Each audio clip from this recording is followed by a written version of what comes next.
great. I know like this year when the school started, right? But a lot of students, they not going to Berkeley for the on-campus study, right? So I think that right now like Berkeley's still doing all the online, right? For research, they can get permission to come back through safety trainings. But for teaching, yes, students are instructed to stay at home. I see. Before the open class started, actually, we had like some short discussion about this like a new some news. We know like this year the UC now they pass the law. Actually, the court just decided say like the UC they should not ask any SAT anymore. Which quite make a lot of students feel like annoyed and they feel like, oh, we try so hard to prepare for SAT, and now it just test blind. It's not giving you option. It just test the blind. How do you feel about this? Well, I don't know whether it will get it will get appealed or something like that. But it emphasizes that I think that from the student point of view, whether you need to take an exam or so. For Berkeley, this level of top level research oriented universities, independent of the scores, the admission office always look for some special characters of the students that will being enrolled in Berkeley will be the best person to advance their career in the areas they are really strong in Berkeley. For example, engineering is pretty strong. So, as the old saying goes, walk the walk and talk the talk. In your application, if not only you can say that, oh, I want to come to Berkeley, as an example, right? So, although, I teach in Berkeley, I'm not saying that going to Berkeley is your only option. There are many good schools. I'm, equal opportunity person. But I think that you really want to demonstrate in your application that not only you want to come to Berkeley, but you want to show that you have taken action. And I think that action means more than words. And I think in terms of the applications, having those very solid cases of internship and really be further amplified.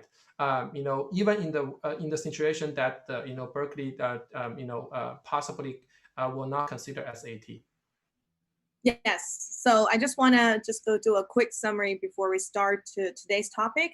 So do not really feel, panic or nervous or upset or anxious about the test blind policy. To be honest, for Asian students or for most of the students, I would say score is only one thing, right? You have your GPA, you have everything else, but then the most important thing is like SAT, ACT is not really the thing to make you, be outstanding, or it could not be the things like stop you stand out. So it doesn't really hurt that much. So what is important during the college prep? So today we're going to talk about the topic, right? The AI skill, the CS and the STEM major, the future, right? Okay, so thank you, Dr. Yang, to join the short conversation to start our today's seminar. Okay, I think we can start it. Okay, so first I would like to let Dr. Yang to introduce the topic and to give up some like input based on the classes, the courses that we had. I know like Dr. Yang has been helping the semi-edu students on the AI, on the Python languages and different classes, and we're so honored to invite you to give the opportunity to the students to listen to your thought and your thinking and to see the future of the AI. So could you start it? Thank you. Yeah, so let me start by giving you guys a short introduction about myself. I mean, there are words and picture of myself on the slides, but you guys can read about it. But let me tell you a little bit about my story. I grew up in China, and I think I consider myself very lucky because when I went to elementary school in 1986 ish, you know how old I am now. So it was actually the first generation that Mr. Deng Xiaoping actually established policy that in elementary school, the education system needs to start teaching computer. I started learning on Apple II computer when I was 6 years old. And then since then, I have learned a variety of programming languages and also participated in competition. So that led to me going to the college and then get to the computer science undergraduate degree, and then came to the U.S. and went to University of Illinois Urbana-Champaign, and I got my PhD degree over there. I have been since 6 years ago. I think learning computer has been an integral part of my life. I have to say that I really enjoy this experience. And also, my parents told me that learning computer is the only thing that they don't have to worry about. Even at that time, computer was never being any measurement of success in any type of exams. There's no exams even for today, right? But because I found my interest in computer and computer science quite early, so learning computer came easy for me. But I think that really not just I'm not saying that I'm the smartest person, or among the smartest people to learn about computer science. But comparing to the students who I have my colleagues, college classmates, who came to really good school in China, top school, but they just start learning a language first time in college. But compared to my experience, and I think that somehow I'm privileged, it's just because of this gap of you having 10-year experience of learning in computer, versus when you go to college, you're just starting to learn computer. When you came to 16 years old, there is certainly a gap. So that gap actually contribute certainly to me to further advance my study, came to the US, because as you guys probably know that around the time of 2000, not like 2020, coming to the US and then getting a visa and getting full scholarship was quite competitive at that time. So because of this advantage that I had, and I was able to get into University of Illinois, one of the top 5 engineering schools. And then after I graduated, I came to Berkeley, and since then I have been with Berkeley for more than 15 years. When I came to Berkeley, I started to also fortunate enough to work with some entrepreneurs in Silicon Valley, and get into entrepreneurship, and then doing startups. And I really have a good experience about how to apply what we have learned, and I understand the importance of computer science to some of the most advanced emergent fields, and potentially how the entrepreneurs and big companies are pushing to make those new technologies available to change the daily lives. Some of the things that I have worked on, including virtual reality, augmented reality, machine learning, and autonomous driving. And also, I'm a faculty advisor at the Berkeley Skydeck, which is the official incubator of the Berkeley Entrepreneurship Program. So I get to talk to a lot of founders. So I really believe that learning about computer science and getting yourself interest about artificial intelligence and computer science could be a significant advantage in many circumstances if engineering is actually a career that you want to pursue. But I think putting all these aside, the number one thing I will advise everyone is to look in the mirror and try to understand yourself.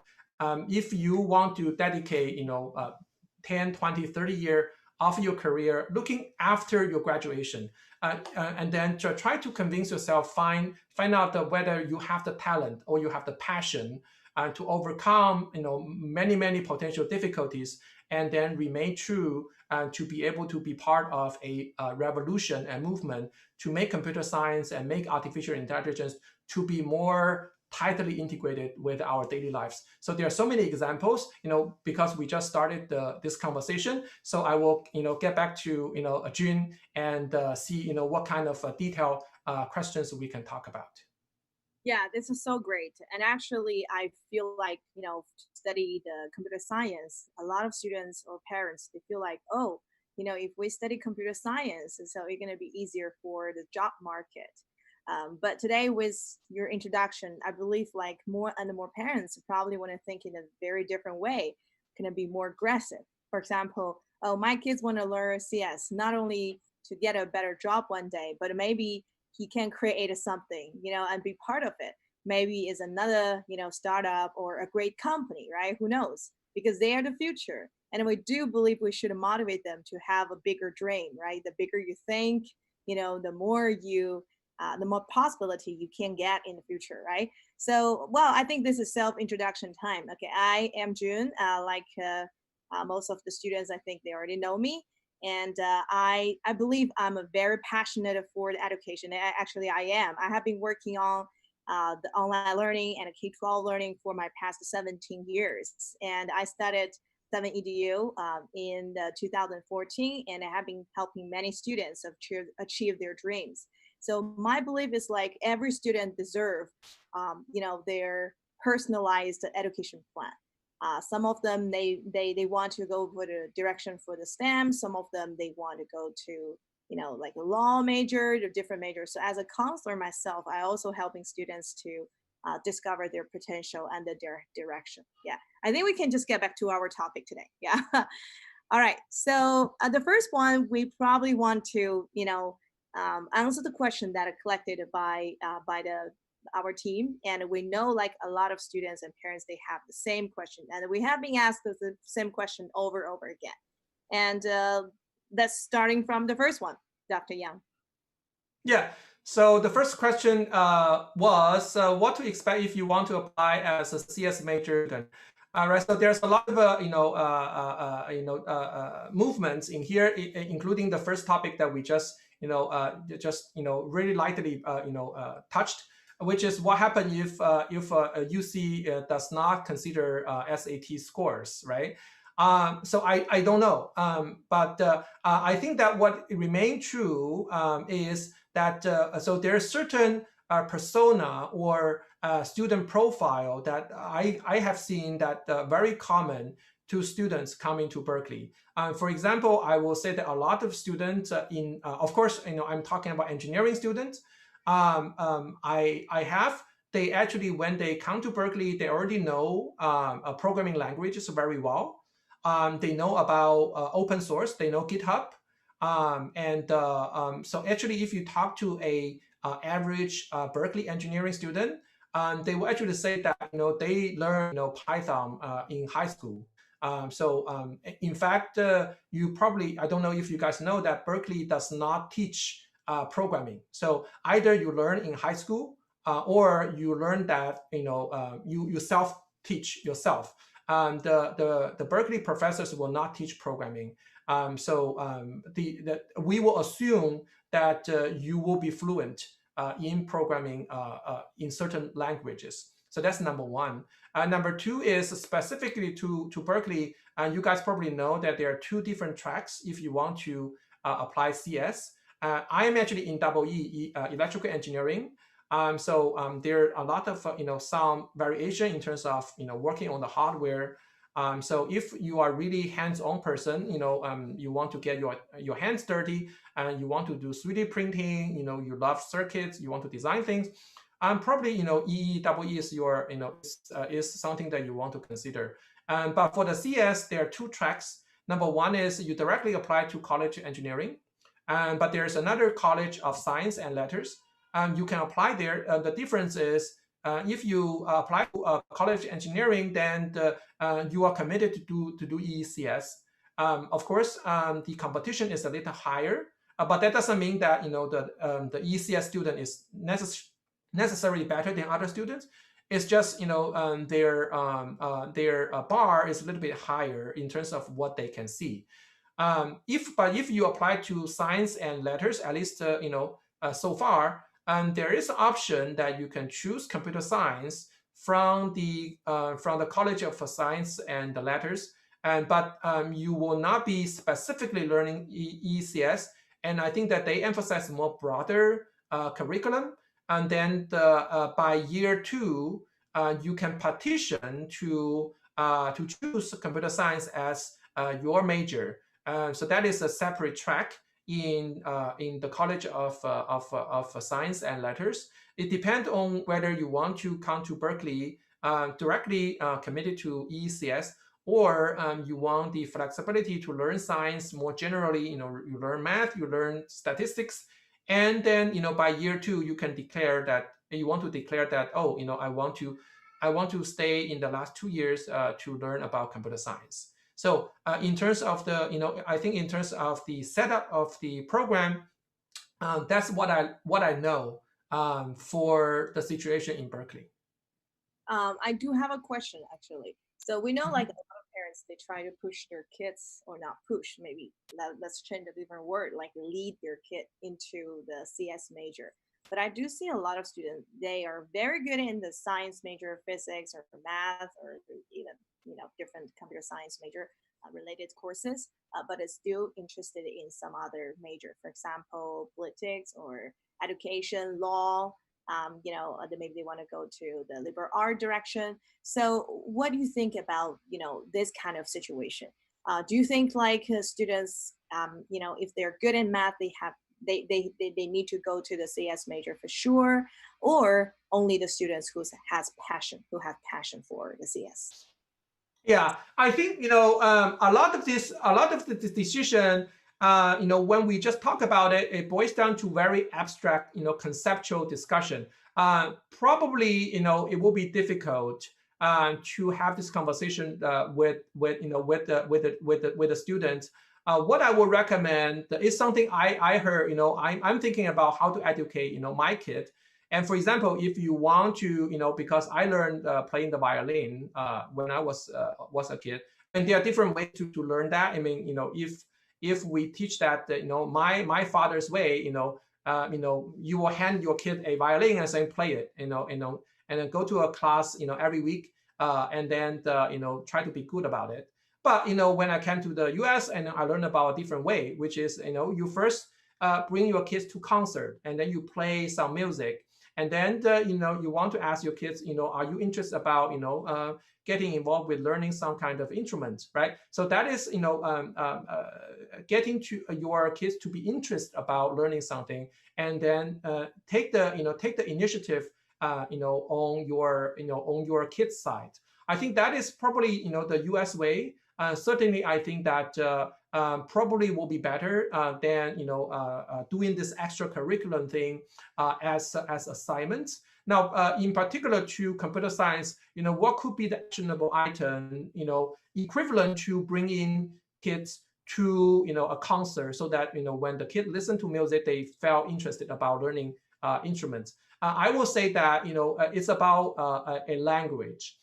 It's the same thing about, a lot of us are bilingual. So we learn about, Chinese, we learn about English. And similarly, when you learn about computer science or the math math has its own, discipline, and has its own axioms and has its theory and so on and so forth. And similarly, in computer science, it has its own language. So the language is the programming language. So you communicate, and then you let the computer know about what you want to do. You instruct computer to do certain things by programming. So I think the step one is to my suggestion is to sign up for some language courses. I get to know how to do computer through coding. For the first five years when I was in elementary school, I wouldn't say that I'm doing anything related to science, but actually through learning about the language, I get to be able to communicate with the computer. I learn about how to instruct computer to do certain things. And so that's equivalent to we learning, Chinese, we learning about English. So that gives us a way to communicate with the machine. So currently, the most popular language is Python. So that's actually not new, not old. So Python is a new language that has been on the front page of the conversation just in the past 4 or 5 years. But going back to what Jim was saying, unless you really want to go to college, school of music, but if you want to do information, journalism, big data, bioengineering, I think that the Python really, anything that is remotely related to, using a computer to help you to analyze the data, the big data. Python is the #1 language right now, and that is actually very, very commonly used. So I think that to get your kids to be interested, potentially to consider computer science and even other science majors, I think that learning Python is a good option to start. Yeah, I totally agree. So if we don't really consider the major for now, if your kids is still like young or early stage, I think just take as a second language. But in the future, I think like we are learning second language for Chinese or English or German, right? So we have to learn the programming languages. That's the future. That's everybody should learn. Even you are not going for the CS major, just take it as a basic second language. I think that's a very good point for all the parents to encourage your kids to try to take more. And actually, I do encourage our students to at least to take try, because that's basically will change the way that you look at the things and change the way that you're thinking, and it definitely is a boost. So the next question is actually asked about a CS related major, how they can, what is the future actually. So what the first part is, what are the possibilities for the CS major students after graduation? I think there's like so many possibilities, but the most important things I think they want to ask you, like, let me narrow down. It's like, are you sure like all the CS major students will get a good job after graduation? Yeah. So again, so this question is related to generally, what's going on in the market, and but more specifically to Berkeley. I think in Berkeley, if your kids come to Berkeley, I can say that it's a highly sought after education program, and all the kids. I can say that, and I'm talking about undergraduate. But if your kids want to become a graduate, want to take PhD, have a conversation. But just for undergraduate, I think it's very typical when you kids come to Berkeley, then they would like to apply for some internship. Those big companies like Facebook and Google and Microsoft and many other companies. And then some of the parents may actually very well work in those companies. They love to hire Berkeley students. Usually, the interview will start in even as early as September, October, and the top students may get offers as early as November and December. So that's the first crop that the top students will get offers, very good offers for summer internship. So through the summer internship, then you will actually get to know how to work in a company environment. And of course, your kids can also choose to work with the professors. For example, in my lab, they are augmented reality, virtual reality, autonomous drive, robotics projects. And really, we have in Berkeley, we encourage students, even for undergrad students, to participate.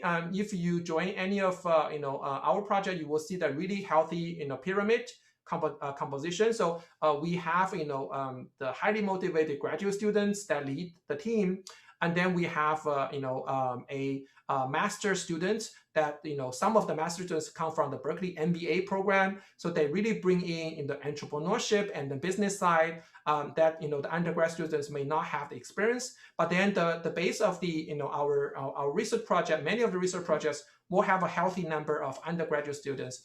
Some undergraduate students even join our team as a freshman or a sophomore. And many of our team members got very good positions. They went to Facebook, and then they went to Apple and Google. And overall, I think that for many of our projects, that's a very good experience. So that is what happened in Berkeley. But overall, I will also say that the current situation is, I think that the boundary of computer science and non-computer science is really blurred. A lot of our projects in the ECA department, we have students from bioengineering, from psychology, from even journalism, from architecture, and they actually be part of our team because the interdisciplinary nature of our projects.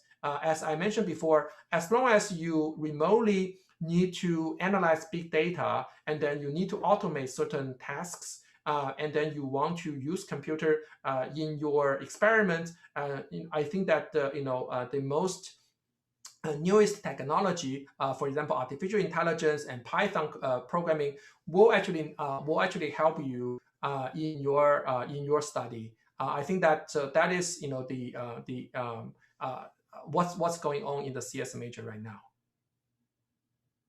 I see. Okay, that's quite clear. And so the second question they ask, like, what industry and the CS jobs languages will become obsolete because of AI, and what new economies will emerge as a consequence, and how can you participate in in the new opportunities? I think that's a really big question, but we can see like a lot of parents they really want to know the future because we know like AI with AI is developing, and that means like more job opportunities going to be disappeared, right? So because Yes. artificial intelligence going to replace human being, right? Like we all see like Walmart, like the all the supermarket. If you go there, you don't see there's like a lot of cashier anymore because everything is like self checkout. Well, one thing is because of pandemic, but I do see a lot of companies and a business they see the opportunity to use less labor, and then they can just have a more AI to support their business to grow, and which is cheaper, right? And then they just working overtime. They never complain. So what do you think about this kind of situation? Should we just all go for the AI direction to develop the a lot more AI to make to be like more developed, and then replace our own job? Or what is the consequence? I think that's a quite interesting question. Yeah. Yeah, so that's a good question. I think that another old saying goes, life always finds its way. I think AI has becoming a life form of itself, sort of pushing the human society to make adjustment of the incoming AI age. As you mentioned, a lot of jobs will be lost. So whether you like it or not, so there's a certain type of urgency that the AI is forcing the society to raise the bar for education, for us to change our educational program to always educate the next generation of the students that is suitable for creating more jobs rather than seeking jobs or taking jobs. I think it's more about Berkeley is all about creating jobs, creating leaders. Specifically to AI, I think that in the next 5 years, it's very safe to say that the AI will continue to take over the infrastructure of the human society. And I think that there will be a substantial part of the infrastructure of the human society will be run by AI. So in that case, a lot of jobs, traditional jobs, especially for repeated jobs, will be lost. So there's a certain type of urgency when we help our children to plan for their career. We want to emphasize the creativity, and also to some extent, I think we should encourage our kids to know, if they are not specializing in AI, at least to know what is AI. So it is like a situation that in the 100 years ago, and there was no engine, right? So everybody only know about horse, right? And suddenly, Mercedes-Benz comes along, Ford comes along, and then that fundamentally changed the human society. Right, so that's the revolution 100 years ago. So then when you in the past only know about how to go from point A to point B using horses, now actually the entire society in a blink eye has changed. In 10 years, all the horses were replaced by cars, right? Then in this case, you need to be able to create new jobs and to be able to fit into new job of the industrialized society. Otherwise, you will be forever lost. So in here, we already see the movement very rapidly of the robotics being replacing the humans in the fulfillment center. Very soon we're going to have autonomous cars, autonomous driving, and Amazon just get approved for drone delivery of merchandise. I don't know if you guys catch the news. So the revolution of robotics and AI to take over those infrastructure will be even bigger than 100 years ago when we replaced horses with machines. I think this is really coming in the next 5 years. It's very, very soon. So when we plan for kids' future, whether Berkeley take SAT or not, that's when we put into this bigger societal revolution. and the SAT score is really tiny. The real question is that are we prepared? Have we prepared our next generation students to be able to create the next future that has AI and the robotics to share the ecosystem that we have every day, rather than any. So it's the AI and the robotics will not be something that is remote, that we cannot see, that live with Amazon, that will be with us, that we can touch, we can see, we can feel on our daily lives. So your next delivery driver may be robots, and then so on and so forth. Well, I think that's quite exciting, and at the same time it's quite scary. And that's go back to an older debate, right? So should human being, develop AI like more to try to replace a human being, or maybe the future will be human being will be replaced.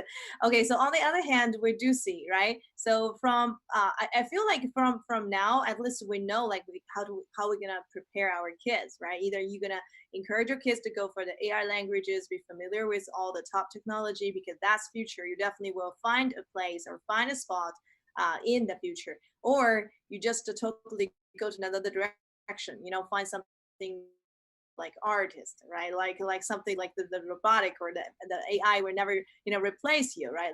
Or like emotional connection, things like that. So yeah, that's a very good question, and thank you for sharing the input. And I do feel like excited to see the fast changing the world right now. And yeah, so I think eventually this is gonna be maybe like for like the next 10 years, not even like 15 years, right? So have like more question. We need to really move forward. Yeah. So how to prepare students to get to the top university in related majors? So what is the best age to start learning CS? What is the students start to learn AI in high school, or how they can start it? Or how can intelligent like courses helping the students to gain the competitive advantages in learning application process? Yep. And overall, there's like a very important question to answer is like, if we want to prepare our students to for the CS major or get into the top schools, for example, Berkeley, MIT, how and what is the early stage? Right. So that's a great question. I think that's getting to the meat of discussion. I wouldn't, imply my experience will be, typical to everyone, but I think I'm a special case that I started learning programming, on Apple II when I was 6 years old. So as I mentioned that, it may be not true, but from my, personal experience, I think that if the language is well chosen, such as Python, and I think that the, children in young age can learn to have a conversation with the computer, which means that learn how to tell the computer to automate certain things, and try to also be able to understand what the computer tell you when the computer runs some programs and then find some results to you. I think that will be the meaningful first step, is to learn a good well chosen computer language. Now, after learning the computer language, so that give you the ability to have a conversation. And then the next thing is, what do we talk about, right? So if the AI is what we talk about, so this actually is something that we in Berkeley are constantly thinking about. It's because Berkeley, thanks to the location, very close to Silicon Valley, we felt the pressure that our education is constantly falling behind from what the industry want us to produce, in terms of graduates. So that is the program of intelligent racing that we are developing. So that actually is a part of the movement that currently we have in Berkeley. Is that a lot of students, when they come to Berkeley, they ask me a different type of question. Is, hey, Alan, do you think that I should I should go to industry, or I should then continue for my PhD program? And in the past several years, I have been constantly saying that the only reason that you will go to a PhD program was either you want to be a professor and then you stay in university for the rest of your life. It's not a bad life, but it's just a life that you have to choose. Or you go to a research lab like Microsoft Research or Google or Apple.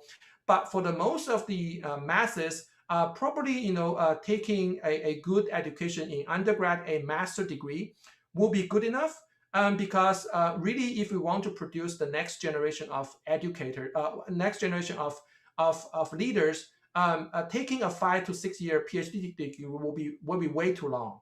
So in Berkeley, what we are trying to innovate in terms of education is to have shorter master degree programs that after students have taken the undergraduate basic fundamental courses, they will have 1 extra year to learn about a specific project.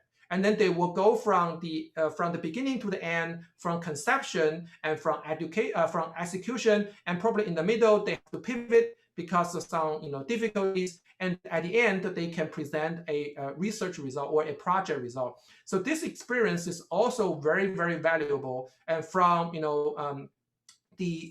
lot of the big companies, why they want to come back and hire our students, because they don't have to take the students, fresh graduate students, and then they have to educate their students how to do projects in their company. So if the students already know not just the coursework, but also apply what they learn into a well-structured project, I think those are the skills, including teamwork, and including being competitive in creating products, and also making your project to be competitive, to be good, is the quality that we're looking for. So going back to intelligent racing, if I could actually forward you a Berkeley website here. So this actually is one of the programs. Oh, sorry. So you can actually take a look at one of the projects that we have right here. So this is the autonomous racing platform.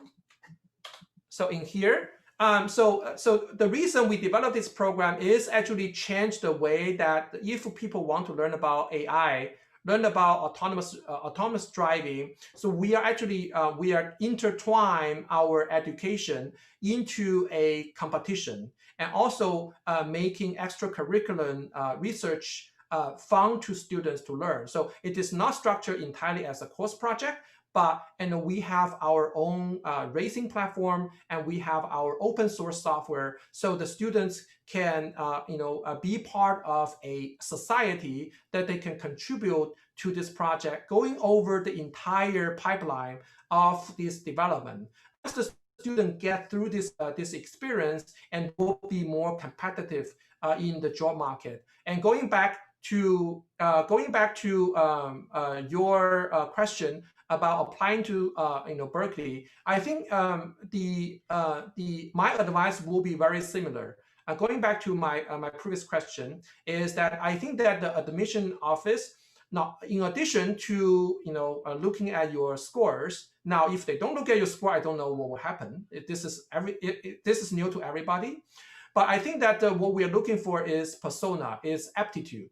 Do you have the aptitude, and then are you have high conviction of seeing your career to be able to be developed in one of Berkeley's programs? So for example, in here, we have very good programs in robotics and artificial intelligence.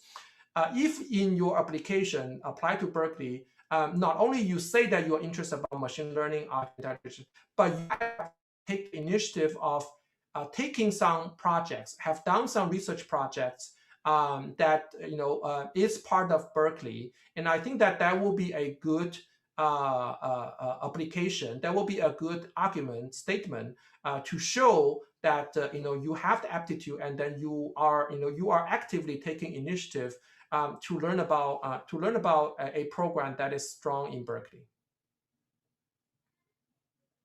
I see. That's really great. I think we can just come to the Q&A section.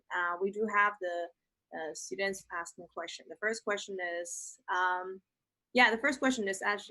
actually, so how flexible in Berkeley to transfer AP test to university score? If we have enough AP test for transferring score, could we apply CS in the science and a lecture department directly? For this question, I think I can answer. Actually, the credit, for transfer is quite easy. So as long as you get an AP test and the score is above 3 or higher, the credit maybe like subject credit or graduation credit or whatever, you can just transfer. And they have like the detailed policy. So I forward the website link into the chat box. Maybe you can just take a look at it. That's the question from Leo. Okay. All right. So we do have another question, and the question say, I'm thinking of doing mechanical engineering. Well, not really decided. How much is this computer science needed? Alan, do you mind if you, yeah, Yeah, explain? so actually that's a great question. Because I'm in charge of this role. So if you, I just sent the email again. So this one actually is across multiple departments. If you look at the faculty members, we actually have two faculty members from ME department, another two from ECS department. And then this project actually involved both developing software and hardware. So again, so if you are a really hands-on person, so this will be a good this will be a good project. So let me give you some, some sense of the popularity of our project. So this year, because of the coronavirus, just looking at the master degree students, we actually admit only half of the number of students. So in the last year, we enrolled more than 400, the total number of college engineering master of engineering students. This year, we only get 200. It was actually because of the COVID. And then out of of these 200, so there are 10 students that chose the concentration to automation and robotics and so on and so forth. Out of the 10, 6 students chose to work on the role. So it's a robot autonomous, open autonomous racing. So that really shows that for ME students, that really shows I think the strong program that we have, and students really think that learning about autonomous driving in a competitive racing platform and having autonomous driving in a mobile platform really can help you to advance their career. So I think that the raw platform, in the specific to what we are talking about, is actually a very good program that cross over between ECS and the mechanical engineering. And I would imagine that if some of the students and then the parents know that their kids are really into design, industrial design and 3D printing, are really good at designing things, this autonomous driving platform will be really good for them. I see. Great, great. We also have another question saying, I heard it that UC Berkeley, the EECS doesn't declare major in the first year. How do they decide which one get into the EECS? I really don't get the question. Oh, So what do you mean by this declare the major? It's like the beginning, like a fall. Usually, the freshman application they can't apply to the engineer and undeclare, so they Mhm. have a chance to don't need to decide any major. So they just get in there Mhm. the first year, and that first year they decide. So I think the question is more about like should they apply major directly for ECS before they get into colleges, or they can just get in there with. Yeah, I mean, if you could, as I said, there are multiple ways. I wouldn't say that one way is better than the other way, because each option will lead to slightly different curriculum. As I said, even if you apply to science and letters, you can still at the end choose computer science, right? So it is, I think different tracks will lead to different curriculum.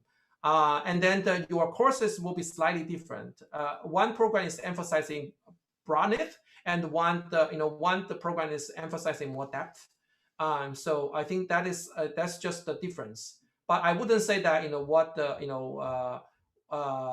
in terms of the program. But I will also say that if you really want to get the most out of your Berkeley experience, I think getting to join a faculty member's research project will be, I think, in addition to getting to a program, I think will be the second most important thing. Will get the best out of your Berkeley experience, because a lot of professors, they really love to educate undergrad students, and the students during the program, will not be feeling isolated, because there are a lot of their colleagues and then their classmates, and then they can actually make friends, and some of friends can be even their buddies when they actually in the future go to a company or even start their startup companies, and then you may find your best friends in some research projects. Okay. Yeah, I do want to remind they do have like the minimum GPA requirement. If you go with undeclared major and then you want to, make the declaration about your decision moving forward to the EECS, they do have the minimum requirements. Please check the Berkeley website to make sure. Yeah, so I think we almost did the time limited, and I really enjoyed your explanation, and we definitely believe like if your students really want to go further and really want to prepare themselves, you can start to try the Python classes with Dr. Allen, and also try the like the AP courses, or prepare yourself for your college major. Even you want to go for the CS major, you want to go for the different kind of major, I think it's okay to try the computer languages. That's quite important for you to experience.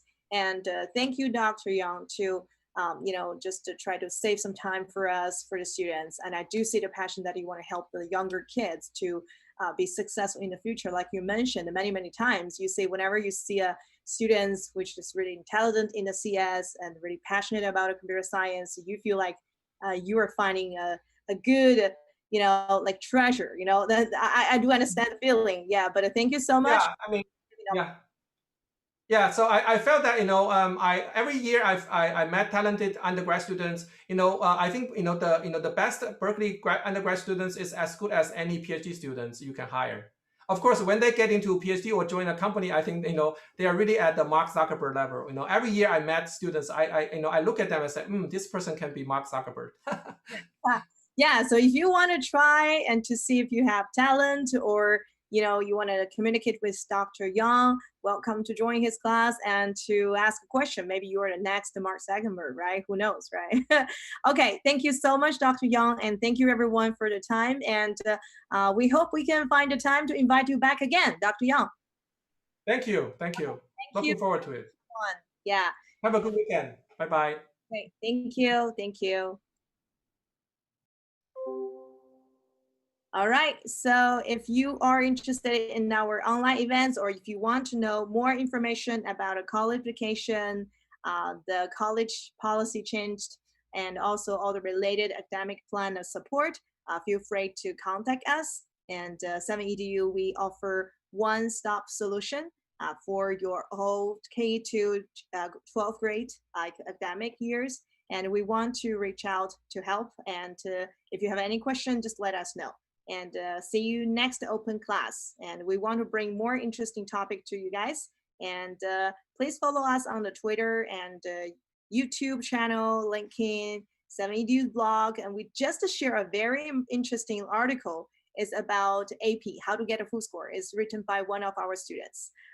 So please check us out, and talk to you guys next time. Thank you for your time. Have a great weekend. Happy Labor Day. Bye.